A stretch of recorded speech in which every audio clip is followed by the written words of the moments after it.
Vous venez d'atteindre le point numéro 2 ou monument numéro 1. C'est le cœur ou l'âme de Muengsing. Il est situé en plein cœur de Muengsing.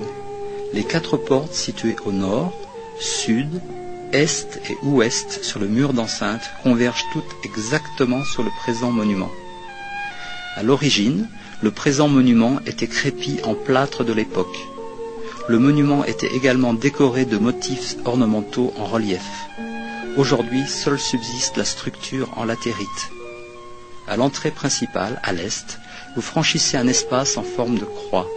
Cet espace permettait aux visiteurs de se reposer et de préparer leurs offrandes. En continuant, vous apercevez un petit bassin qui permettait aux visiteurs de se laver les pieds. En continuant, vous voyez maintenant 4 espaces carrés identiques destinés à recevoir les offrandes et les bâtonnets d'encens. La croyance veut que ces 4 petits bassins représentent la forêt mystérieuse entre la terre et le paradis. Vous arrivez ensuite à l'escalier, l'entrée principale appelée Kopura en sanskrit. L'espace central, en forme de terrasse, était utilisé pour les cérémonies religieuses. Sur la gauche se trouve une bibliothèque qui permettait de conserver tous les objets religieux. Le cœur du Prang, dans lequel se trouve la statue du dieu Bodhisattva Avalokitesvara, est considéré comme la résidence de Dieu.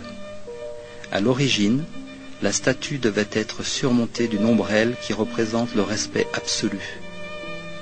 Pendant la cérémonie, les moines priaient puis versaient de l'eau sur les pieds de la statue, représentant le dieu Bodhisattva Avalokitesvara.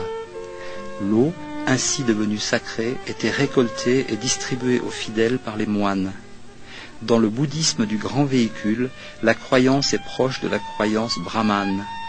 Dans les temples brahmanes, il existe également un petit espace au centre de l'édifice central où seuls les prêtres et le gouverneur sont autorisés à se rendre. Les fidèles demeurent à l'extérieur.